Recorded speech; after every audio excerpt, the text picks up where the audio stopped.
Hello students, welcome back to my channel TLS। तो आज का जो टॉपिक मैं डिस्कस करने वाला हूँ वो है एज रिलेटेड क्वेश्चंस।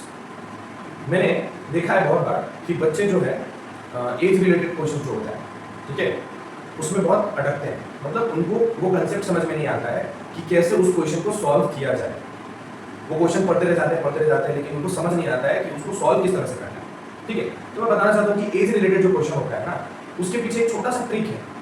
अगर वो ट्रिक आप समझ लें, ठीक है, स्टेप बाय स्टेप, तो फिर आपको उस तरह का क्वेश्चन जो एज रिलेटेड क्वेश्चन होता है वो करने में कोई परेशानी नहीं होगी। तो आज मैं कोशिश करूंगा कि आपको एज रिलेटेड क्वेश्चन का कंसेप्ट अच्छे से समझा पाऊँ। आप देखते रहिए और एंड तक आप श्योर है कि आप एज रिलेटेड क्वेश्चन कर पाएंगे अच्छे से। तो आज का जो टॉपिक है वो है कि कैसे हम एज रिलेटेड क्वेश्चन सॉल्व करेंगे। How to solve age related question. How to solve as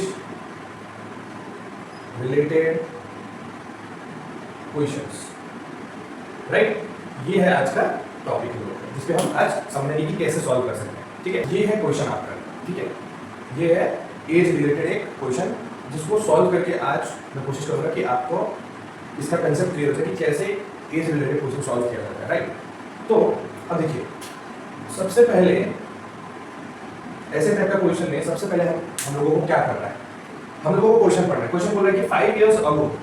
अब 5 years ago का मतलब क्या होता है? 5 साल पहले, right. A was thrice as old as B। अब पहले मैं आपको क्वेश्चन समझाता हूं फिर सॉल्यूशन करेंगे। तो 5 years ago मतलब 5 साल पहले A जो है, एक आदमी, सपोज एक आदमी A है और एक आदमी B है। तो बोल रहा है 5 साल पहले A जो था वो B से 3 गुना बड़ा था। अब एक चीज और, जब भी आप ऐसा थ्राइस, THRIC, थ्राइस, ट्वाइस ऐसा वर्ड देखते हैं तो इसका मतलब आप समझ जाइए कि आपको मल्टीप्लाई करने के लिए बोल रहा है। समझ में? थ्राइस, ट्वाइस, जब ये थ्राइस या ट्वाइस वाला वर्ड यूज करता है तो आप समझिए वहां पे मल्टीप्लिकेशन का बात कर रहा है, ठीक है। तो यहाँ पे क्या बोल रहा है कि 5 साल पहले ए जो था बी का एज से 3 गुना ज्यादा था, 3 into एज ऑफ बी, ठीक है।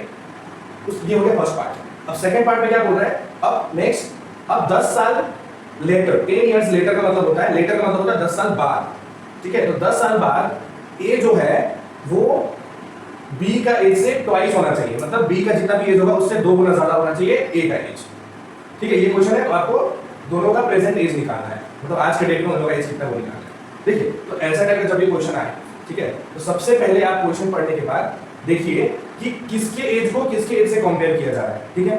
तो यहाँ पे बोल रहा है कि 5 years ago A was thrice as old as B। तो A का एज को B से कंपेयर किया जा रहा है, मतलब B का जितना एज होगा उसका 3 गुना एज A का होगा, राइट।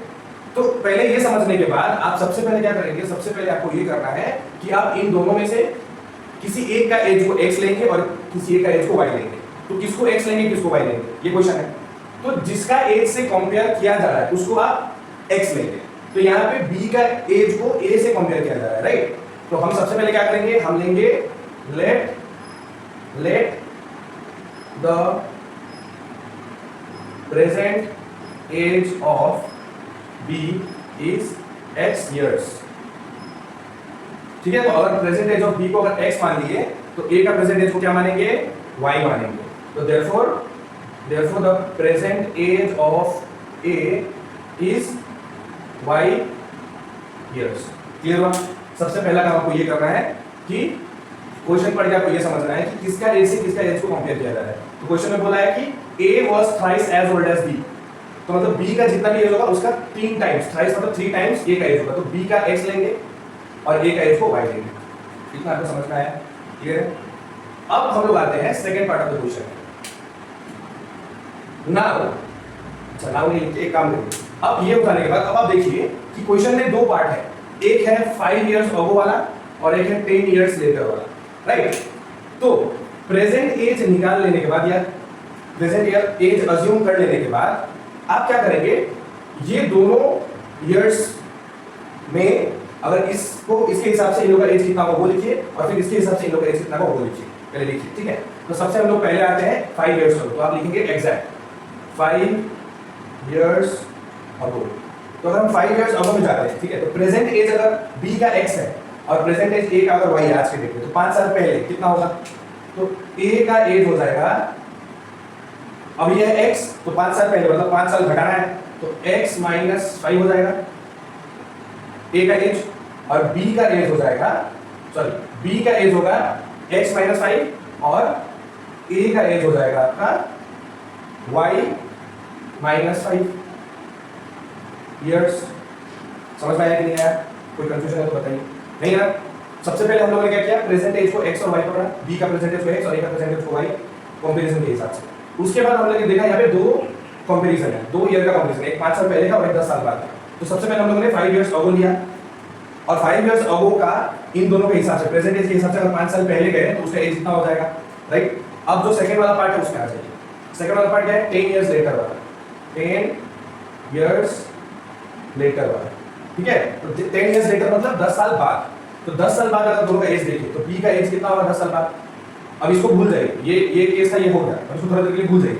आप सब सिर्फ याद कर रखिए 10 इयर्स लेटर का बात कर रहा है। और अगर प्रेजेंट एज x था तो 10 साल बाद कितना होगा, x प्लस 10 हो जाएगा, राइट? और a का एज कितना हो जाएगा 10 साल बाद अगर देखें तो y प्लस 10 हो जाएगा, राइट?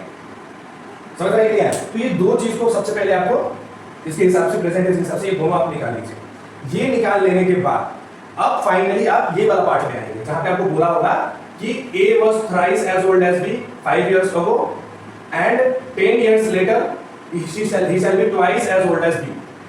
तो ये जो पार्ट है was thrice as old as b 5 साल पहले और 10 साल बाद twice as old as b। अब इसको लेके सॉल्व करके हम क्या करेंगे, इक्वेशन फॉर्म करेंगे। कैसे फॉर्म करेंगे आप ध्यान से सुनिएगा, ठीक है? इतना आपको समझ में आया? तो नेक्स्ट जो है इक्वेशन कैसे फॉर्म होगा आप वो देखिए। इक्वेशन फॉर्म होने के लिए सपोज मान लीजिए यहाँ नीचे कर लेते हैं, हम इक्वेशन फॉर्म कर लेते हैं, ठीक है? तो इक्वेशन कैसे फॉर्म होगा, यहाँ साइड में भी कर सकते हैं, ठीक है?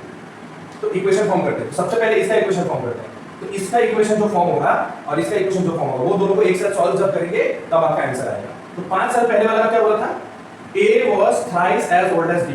तो 5 साल पहले दोनों का एज कितना है, a b का एज है x - 5 और a का एज है y - 5, ठीक है?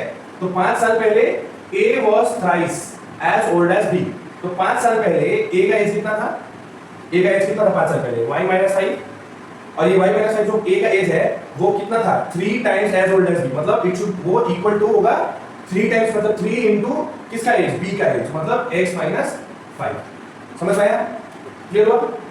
a was thrice as old as b 5 years अगो। पहले 5 इयर्स का हम लोग एज निकाल लिए थे 5 इयर्स अगो वाला। अब उसके हिसाब से ये इक्वेशन फॉर्म करेंगे। तो a का एज 5 इयर्स अगो कितना था, y - 5, और ये कितना है, ये b का एज से 3 टाइम्स है, तो इक्वल हुआ, मतलब a का age 5 years ago is equal to 3 times b का एज, राइट? तो ये हो गया आपका इक्वेशन 1। अब इक्वेशन 1 कैसे बनेगा, इसको सॉल्व करेंगे। इसको सॉल्व कैसे करेंगे, तो ये y - 5 ब्रैकेट ओपन हो गया और ये क्या होगा, ये इससे भी मल्टीप्लाई होगा और ये इससे भी मल्टीप्लाई होगा। तो plus plus plus 3 × x 3x plus minus minus 3 × 5 = 15 हो गया।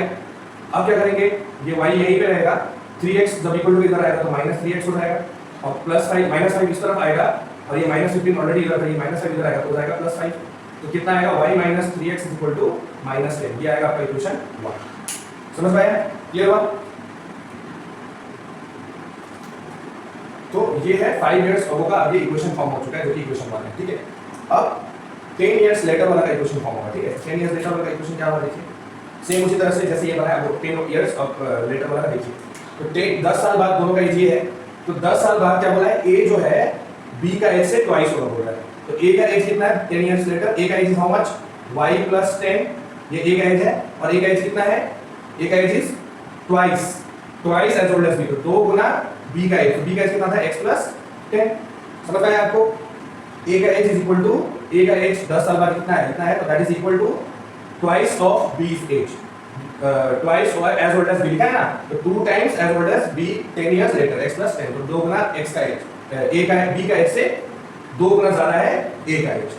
तो कितना होगा ये, इसको ब्रैकेट ओपन करेंगे तो y + 10 = 2x + 20 हो जाएगा। ये यहाँ पे आएगा आपका y और ये शिफ्ट होकर इधर आएगा तो -2x हो जाएगा और ये उधर जाएगा तो 20 - 10 हो जाएगा, राइट? ये हो जाएगा y - 2x = 10। ये बनेगा आपका इक्वेशन 2, ठीक है? समझ में आया? अभी ये दोनों इक्वेशन फॉर्म हो जाने के बाद अब हम इन दोनों इक्वेशन को सॉल्व करके वैल्यू निकालेंगे। तो ये मैं मिटा दे रहा हूँ फिलहाल, ठीक है? तो ये देखिए आपका ये जो क्वेश्चन था, ठीक है, फाइनल प्रेजेंटेज ऑफ ये आपका क्वेश्चन है, ठीक है? तो आपका पहला इक्वेशन क्या आया है, पहला इक्वेशन आया है y - 3x = -10 और आपका जो दूसरा इक्वेशन है वो है y minus 2x equals to 10। ठीक है, अब ये दोनों इक्वेशन हम लोगों ने यहाँ पे लिख लिया, राइट। अब इसको सॉल्व कैसे करेंगे, तो हम यहाँ पे सॉल्व कर रहे हैं एलिमिनेशन मेथड से। कौन सा मेथड से कर रहे हैं, एलिमिनेशन मेथड। एलिमिनेशन मेथड हम लोग यूज करके इसको सॉल्व कर रहे हैं। ठीक है, तो एलिमिनेशन मेथड में क्या किया जाता है, जो नीचे वाला जो हम लोग का सारा नंबर है उसका साइन चेंज होता है, राइट। तो ये सपोज मान लीजिए इसका साइन क्या है, प्लस, इसका माइनस, इसका भी प्लस है।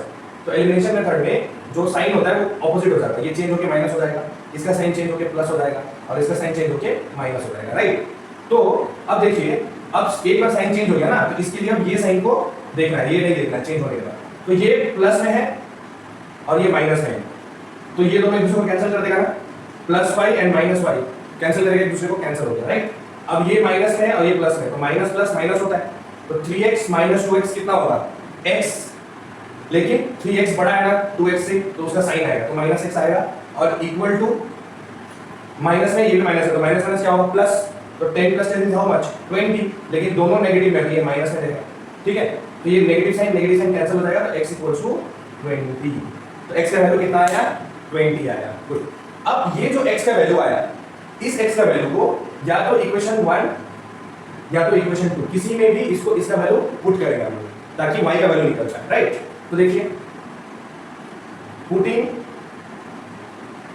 x equals to 20 in, suppose हम इक्वेशन 1 में डाल रहे हैं, इन इक्वेशन 1, आप चाहे तो इक्वेशन 2 में भी डाल सकते हैं, कोई इशू नहीं है उसमें, इक्वेशन 1 में मैं डाल रहा हूं। ठीक है, इक्वेशन 1 क्या है पहले वो लिख लेते हैं। इक्वेशन 1 क्या है आपका, इक्वेशन 1 है आपका y minus 3x equals to minus 10। अब इसमें हम x के जगह पे क्या डालेंगे, 20, तो y माइनस 3 इंटू x का वैल्यू क्या है, 20, इन दोनों के बीच में कोई साइन नहीं, मतलब इंटू होता है, इसलिए यहाँ इंटू लिखिए, इक्वल्स टू माइनस 10। अब ये हो जाएगा आपका y minus 60 is equal to minus 10। ठीक है, ये समझ में आया आपको, इतना क्लियर हुआ। तो नेक्स्ट क्या होगा, नेक्स्ट होगा कि y इक्वल्स टू, ये माइनस 60 उस तरफ जाएगा, तो माइनस 10 पहले से उधर था और माइनस 60 उधर गया तो प्लस 60 हो जाएगा। तो ये दोनों सॉल्व करके क्या होगा, माइनस प्लस माइनस होता है, तो माइनस प्लस माइनस होता है, 60 माइनस 10 कितना होगा, 50, लेकिन साइन क्या रहेगा, प्लस का साइन रहेगा क्योंकि ये बड़ा है। तो आंसर कितना आया, y का वैल्यू प्लस 50 और x का वैल्यू आया था 20। इसका मतलब क्या हुआ, x किसका एज पकड़े थे हम लोगों ने, x एज किसका था, b का। गुड। तो देयरफॉर क्या मालूम चला इससे हम लोगों को कि जो x है, x का वैल्यू कितना आया, 20 आया। इसका मतलब एज ऑफ b कितना है, 20 इयर्स, और y का वैल्यू कितना है, 50। इसका मतलब क्या हुआ, y किसका एज पकड़े थे, a का, तो age of a is equal to how much, 50 years. ये आया आपका दोनों का एज निकल गया, है ना। तो अगर ये जो ट्रिक मैंने आपको समझाया, अगर आप ये ट्रिक फॉलो करते हैं तो आपको मुश्किल नहीं होगा एज रिलेटेड क्वेश्चन के लिए। ठीक है, तो आशा करता हूं कि आपको समझ में आया होगा। ठीक है, मैं आपको एक क्वेश्चन दे रहा हूं यहाँ पे, अगर आप चाहो तो उसको आप सॉल्व करके देख सकते हैं आपसे हो रहा है कि नहीं हो रहा है, और जरूर हो जाए तो आप आंसर कमेंट करके जरूर बताएं मुझे।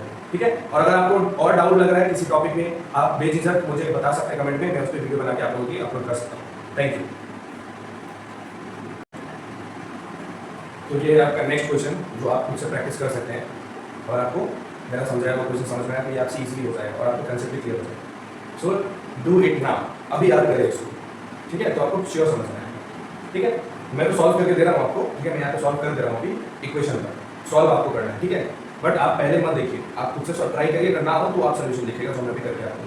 ठीक है, तो आप यहाँ देख सकते हैं क्या बोला क्वेश्चन में, 2 years ago a man was 5 times as old as his son। तो सन का एज से मैन का एज को कंपेयर किया जा रहा है। Man was 5 times as old as his son, है ना। तो इससे क्या पता चला, इससे पता चला कि जो सन का एज है उसको हम लोग पकड़ लेंगे x, और जो मैन का एज है उसको हम लोग पकड़ेंगे y इयर्स। ठीक है, समझ में नहीं आया, क्योंकि यहाँ पे man was 5 times as old as his son बोला है ना, तो सन का एज से मैन को कंपेयर किया जा रहा है, तो सन का एज को x और मैन का एज को y कंपेयर किया। अब इसमें दो केस क्या है, 2 years ago वाला एक केस है और एक है 2 years later, 2 साल पहले और 2 साल बाद। तो सबसे पहले हम लोग 2 years ago में जाते हैं, तो क्या लिखेंगे आप, 2 years ago लिखिए। ये लिखने के बाद अब आपको 2 years ago के हिसाब से, प्रेजेंट एज के हिसाब से 2 years ago का एज लिखना है। तो 2 year अभी प्रेजेंट एज ये है x, सन का एज प्रेजेंट एज x है और मैन का प्रेजेंट एज y है। तो 2 साल पहले कितना होता, तो सन का एज होता 2 साल पहले x - 2 और मैन का एज होता 2 साल पहले y - 2। सिंपल है। अब दूसरा केस में आती है 2 years later। तो 2 years later में अगर आप करेंगे तो 2 years लेटर, 2 इयर्स लेटर में क्या हो जाएगा, 2 इयर्स लेटर मतलब 2 साल बाद। तो अब इसको भूल जाइए, प्रेजेंट एज कितना है x और प्रेजेंट एज मैन का है y। तो सन का 2 साल बाद एज कितना होता है x + 2 और मैन का कितना होता है y प्लस मैन का होता है आपका y + 2। क्लियर है? तो आपका ये दो सिचुएशन फॉर्म हो गया। अब आपको ये वाला 2 इयर्स अगो में जो है वो बोला है 5 times as old as his son, और 2 इयर्स लेटर वाला ने बोला है 8 more than 3 times the age of his son. तो उसके हिसाब से इसका इक्वेशन फॉर्म करेंगे और इसका भी इक्वेशन फॉर्म करेंगे। ठीक है? तो इसका इक्वेशन क्या होगा, ध्यान से देखिए। देयरफॉर अकॉर्डिंग टू क्वेश्चन लिख लीजिए, अकॉर्डिंग टू क्वेश्चन क्या होगा, इसका इक्वेशन क्या फॉर्म होगा बताइए। ये हम लोग 2 इयर्स अगो वाला देख रहे थे। 2 इयर्स अगो मैन्स एज, तो मैन का एज कितना है 2 years ago, y - 2 man's age was, मतलब मैन का एज जो है वो बराबर है, इक्वल टू है किससे, 5 times the age of his son, मतलब 5 टाइम्स मतलब इनटू उसका सन का एज मतलब x - 2। ये बन गया आपका इक्वेशन इसके लिए। अब इसको आप सॉल्व करेंगे तो आपका पहला इक्वेशन फॉर्म होगा। अब इसमें आ जाइए 2 इयर्स लेटर, 2 साल बाद अकॉर्डिंग टू क्वेश्चन, इसका क्या इक्वेशन बनेगा, 2 इयर्स लेटर में 2 साल बाद का एज दोनों का ये हो गया। अब ही इज मतलब मैन का एज कितना है 8 मोर देन 3 टाइम्स 8 मोर। अब एक चीज और, जब भी 8 मोर या लेस जब बात करता है तो मोर का मतलब होता है प्लस और लेस का मतलब होता है माइनस करना। जैसे क्या बताया था आपको, times, 2 times, 3 times, thrice, twice जब बोलता है तो मल्टीप्लाई करना होता है, मतलब टाइम्स, थ्राइस, ट्वाइस बोले तो मल्टीप्लाई करना होता है। लेकिन आपको मोर लेस बोल रहा है तो वहां पे ऐड करना होता है। ठीक है? तो आप समझिए इस सिचुएशन में क्या बोल रहा है, 2 इयर्स लेटर, 2 साल बाद दोनों का एज है। ही इज मतलब ये man's age will be 8 more than 3 times the age of his son, 8 more than 3 times the age of his son. इसका मतलब हुआ कि जो मैन का एज होगा वो कितना होगा, मैन का एज कितना है 2 साल के बाद, y + 2 विल बी 8 मोर, मतलब 8 ज्यादा होगा, मतलब 1 मोर, तो 8 प्लस होगा। ठीक है? कितना से 8 ज्यादा होगा, 8 more than how much, 3 times the age of his son. तो 3 इनटू मतलब ब्रैकेट सन का एज मतलब x + 2, ये आपका इक्वेशन 2। तो इसको अगर आप सॉल्व करके आगे जाएंगे तो इक्वेशन 1 फॉर्म होगा, और इसको अगर सॉल्व करके आप आगे जाएंगे तो इक्वेशन 2 फॉर्म होगा। ठीक है? वो दो इक्वेशन फॉर्म करने के बाद सेम एलिमिनेशन मेथड से आप उसको सॉल्व करके आंसर अपना ला सकते हैं। ठीक है? अब एलिमिनेशन और सब्स्टिट्यूशन मेथड, दो तरह का मेथड होता है जिससे हम लोग ऐसा इक्वेशन वाला क्वेश्चन को सॉल्व कर सकते हैं। अगर आपको एलिमिनेशन मेथड और सब्स्टिट्यूशन मेथड नहीं समझ में आता है तो उस पर भी मैंने वीडियो बना रखा है, आप जाके देख सकते हैं। ठीक है? समझ में आया? तो ये करने के बाद आपको, मेरे को नहीं लगता एज वाला क्वेश्चन में आपको इसके बाद प्रॉब्लम होगा। ठीक है? और इंटरेस्टिंग वीडियोस के लिए लाइक शेयर सब्सक्राइब जरूर करें। Thank you.